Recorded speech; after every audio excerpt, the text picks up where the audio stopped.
Hi, everybody. This is Eileen Green from Market Share Communications. How are you today? We're here for another one of our Meet the Experts series, and I'm thrilled to be introducing Sally Glick, a principal of the firm and chief growth strategist for Sobel Company. Hello, my dear. I have to give you a hug. Okay, it's a pleasure. I love being here and working with friends. It's the most fun of all. Of course. So, tell us a little bit about Sally Glick and how you got where you are today. Well, I've had an absolutely glorious career.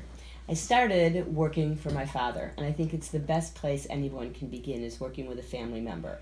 When I came out of Northwestern, he said, as a CPA in Chicago, sole practitioner, I have plenty of time to serve the clients. I simply don't have time to find more.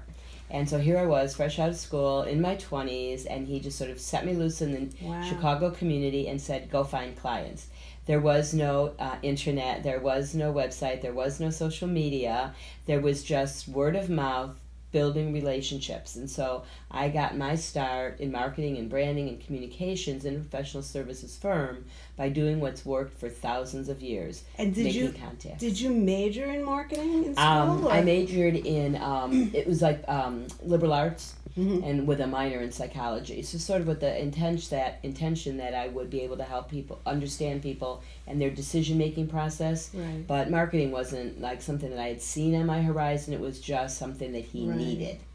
So, and we didn't even call it marketing because accounting for marketing, professional services marketing, wasn't even a career or wasn't even legal until 1987. And most people don't know that, but in 1987, the Arizona State Bar Association brought a case before the Arizona Supreme Court saying that their attorneys had the right to market and to build their brands and distinguish themselves in the community. That, yeah. And until that happened, and of course accounting firms followed right behind, until that case was settled in favor of the state bar, there was no advertising, no marketing, no branding at all in the professional services environment. It's really considered unethical. Wow. So we were just doing it where go meet people. Right. That was my whole job. Doing exactly what we're my talking job about. description was go meet people. Right.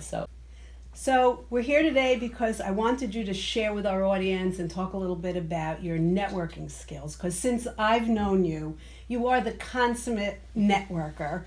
And I've actually heard people say, and I think I've shared this with you, I would kill for Sally's database. And it feels like you know maybe if someone wants to tell me the highest bidder, there might be an option here. So, you shared with us a little bit about how you started. What do you do, and what makes you such an amazing networker? So I'm going to say a couple of things. The Okay. first thing I'm going to say is that I don't think of it as networking.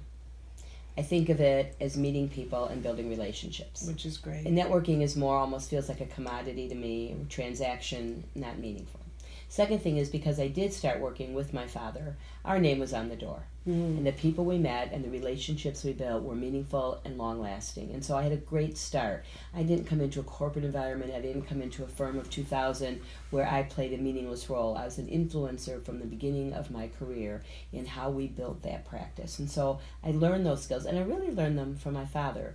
My mother, when she was really mad at me, used to sometimes say, "You are just like your dad." And he and I would look at each other and think, what a great compliment that is. So that was her way of punishing me. I was just like my dad. But what she meant was I always wanted to be out. I always wanted to be on a committee. I always wanted to be meeting new people. So you feel it was sort of inbred in you? It was. I just think that's just how we did it. My friends recently had a high school reunion. And I will not say that number, but I will say that I have friends who I've known, obviously, for a very long time. And someone came up to me and said, do you know that I have copies of newsletters that you wrote? We had a little club, and you used to write a newsletter once a month on the photocopy equipment, making copies of it, and passing it out to this group of like 20 girls. And she's like, do you remember doing this newsletter? And I said, no, but it's pretty scary that at 16 I was doing newsletters. Unbelievable. And here we are so many years later, and I'm still doing newsletters. So I feel like I really was brought up in a role that this is what I was going to do with my whole life. Meant to do this. And later in life, when people say, would you change your career? What would you do differently? What would you tell your 20-year-old self if you could make a change?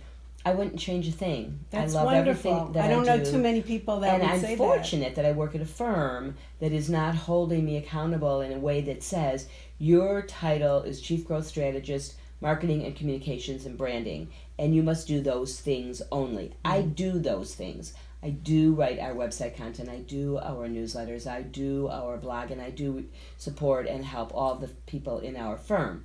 But in addition to that, I have the opportunity to be in the community and to be making friends and building those contacts. So I have, and I work at it, Eileen. I know you do. When I I meet know you someone... do. But you make it seem so effortless. It is effortless because I like it. Yeah. But it is an accident. If I haven't talked to someone in 2 or 3 weeks, and you know this even from yourself, if enough time goes by, I'll say, Eileen, are you right? I haven't seen you. Are you coming to our breakfast meeting? Right. I do not take my friendships for granted. And I think that often it's really hard to keep up with a lot of people, and so most people don't. And I work really hard at keeping up, at caring, because I do. And it shows. And so I think that makes the difference. Proof is in the pudding. And most people network in order to build a business. They say, come to our event at the Association for Corporate Growth. Come to Commerce and Industry. Come to the Morris Chamber. So you can network. And I don't think of it like that. I think of myself going there to see old friends and to make new ones. Right. And that difference, it might seem subtle or it might seem like it's just semantics.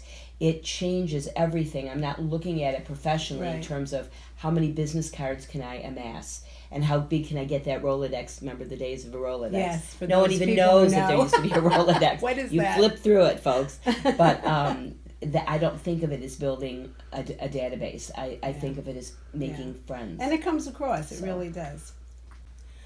So I want to ask you now, because you're so wonderful and so at ease when you network, although you said it's, you don't feel that it's networking.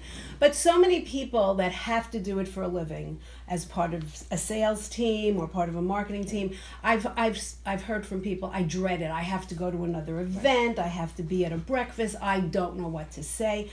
How do you prepare? How do you get over that I dread kind of thing? Obviously, you're good and natural at it, but share with us. I think it's part of it is a mindset.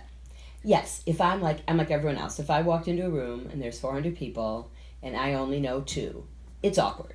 You kind of walk around, you smile at someone while you're walking around and you don't know anyone. It is always awkward. The good news is that I have met a lot of people over the years, and so rarely do I go somewhere where there's not someone I can kind of grab onto. At least someone. But or when 20. I prepare for it, the difference in my conversation, I think this is something that anyone can do. When I meet someone, I try to think about what do they need, not what do I have to sell. I'm not meeting people in order. It would be great if everyone I met became a client at Sobel Co. The managing partner would be thrilled, and we would all have the most amazingly, successful time. But the reality is that doesn't happen very quickly. And so when you're trying to build a relationship, much of that is predicated on what can I do for you. Today I had breakfast. The woman was an attorney who I've met before, fringe friendly, and has become a client of the firm just in terms of personal taxes, but her son's an entrepreneur and he was starting a company. And the company is going to be an online platform mostly attractive for millennials. So I said to him, and they invited me to breakfast to talk about it. That was what I went for. Right. And I said, well, here's some places where young professionals might gather. How about if we use the young professionals at my firm kind of as a beta test? You come in and share the concept and see if you can get some feedback. And I kind of outlined a plan for him. And then when I got back to my office, I didn't put that in a drawer. I had promised to introduce him to some people. Unlike what happens often, because you get busy and there's a million fires to put out, I try to stop and allow myself the time to finish that. It's not done till I've delivered what I promised. So if I say to you, I'm going to do this, 3 days later, it's undone unless I've done it, in my opinion. Right. So when I got back to my desk, I immediately emailed the 3 or 4 people I promised to introduce him to. And that's how you build and make an impression. And I'm not even trying to make that impression, but I know it does, because it does make an impression on me. If you say, I'm going to introduce you to or connect you to or get you this great book or send you the title of an article I want you to read, and then you don't, right? What can I make an assumption? Either it wasn't important enough or you forgot. And so I try really hard. I make notes to myself and say, when you get back, do these 3 things. And I try very hard to do that. And I find that the more you do for someone else, the more it comes back. And I know it's an old adage, and it sounds kind of corny. Really they true. say, he who gives gathers, and people all know that. It's common sense. The trouble is most of us are too busy to give. Right. There's a great book out called Give and Take. And it was a study done. And do you know who the author is? I do, Adam Smart. Thank you. Give and Take. Give Adam and Take. Smart. And I might be wrong on that last name, but Adam is his first name. Now that I'm saying it out loud, maybe it's Adam Small. But it's definitely give and take. And what he did a study on were people who are givers, takers, and matchers. Matchers give if you give. Givers give because they choose. Takers take because they can. Right. And over time, in the short run, the takers got the most leads. In the short run. Because they were constantly asking, what can you do for me? Who can you introduce me to? Over time, and the matchers were right behind them. But eventually, as you would imagine, the givers got the most because they were giving freely, genuinely, sincerely, and people wanted to give them business because they were doing things for them. And there's a trust there too, right? Because you feel. So it's a wonderful concept, and it bears out over research. So it's empirical data showing you that yes, giving really works. And I just don't think there's ever too many people that are kind and helpful. It seems that way sometimes. And we are all busy, and I'm busy too, you know. But I think that I make time for that because I know that it's the right thing to do. It's how I want to live my life. That's great. Which sort of leads right into, I know you're on boards of I don't know how many charitable organizations. Are there any one or two that you'd like to share with us that are special to you? Sure. So a couple of the boards I'm on are business boards. Okay. I'm the president of the Association for Corporate Growth, and it's just been great. Commerce and Industry, I'm on their board, and it's been great as well. But on the philanthropic side, the one group that I belong to that I think is the most important of all is the Center for Nonprofits. So there are 48,000 nonprofits in the state. And in this state alone? In the state of New Jersey. Wow. There's just an enormous number. In fact, if you talk to anybody, they'll say, collaborate, don't start a new one, form a partnership, find an ally, don't start another nonprofit. However, that said, I have been involved in others and helped promote their mission or support their galas and their fundraising, whether that's Jersey Battered Women's Services. There's so many. There are endless lists of organizations that really need that support. Cornerstone Family Services, another great client. But I find when I work with Linda Zippo at the Center for Nonprofits, her goal is to protect the nonprofit community in the state. And without the Center for Nonprofits, there would be nobody lobbying in Trenton. There would be nobody protecting and making sure the Johnson Amendment wasn't included in the Tax Act. No one fighting to make sure that even the Tax Act, as bad as it is predicted to be for the nonprofit community, it would have been worse without the voices of the Center for Nonprofits. So I'm really glad I sit on that board, and I'm really glad that we help all of the nonprofits as a result. Excellent. So that's my favorite one. Thank you. Sure.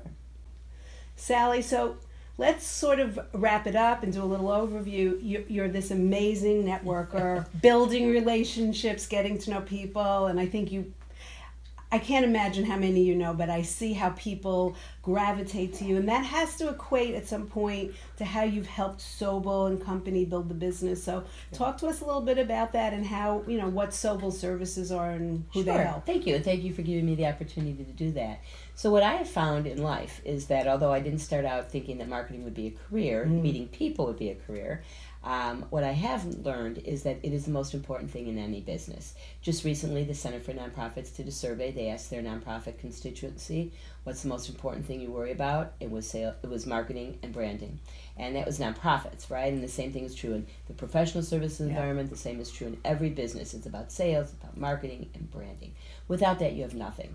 And so I'm delighted that the skills I learned early on, which we just called people skills, ultimately became the best kind of sales techniques you could have. Everybody I know in business describes their organization by saying it's a people business. No one's not in the people business unless maybe you're in a lab somewhere doing some research, and even then perhaps that is a people business. Right. So if you have those people skills, if you pay attention, Emotional Intelligence is one of those books that people should be reading, right, that Dan Goldman wrote, and it talks about being self-aware and making those connections. You can give someone technical expertise, but it's really hard to give someone the desire and the drive to create meaningful connections. If you have that, though, you really have the prize. And at Sobel, I'm very fortunate. We're a smaller firm, about 120 people, and we focus on middle market, family-owned businesses where those values still resonate.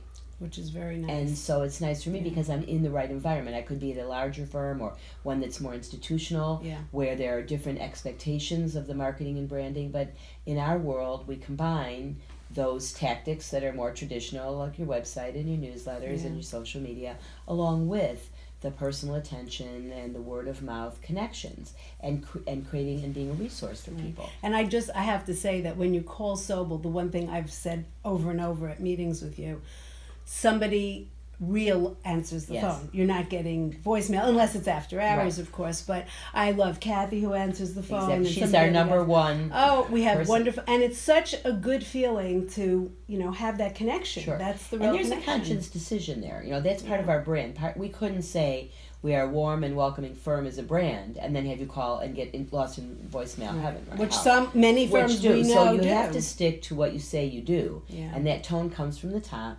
And it filters down all the way. So Kathy is welcoming because that's the way the firm behaves across all lines. And it's important to us. It's hard to designate a person to really just sort of answer the phones. I know. Obviously, other filing and things she can do, but you really can't leave that desk. Right. And it's important to us that she be that dedicated and be that person that's the first voice you hear and makes you feel really good when you do. Yeah, So that's great. we work at that too. Thank you so much. This is great. Would you like to share anything else about Sobel?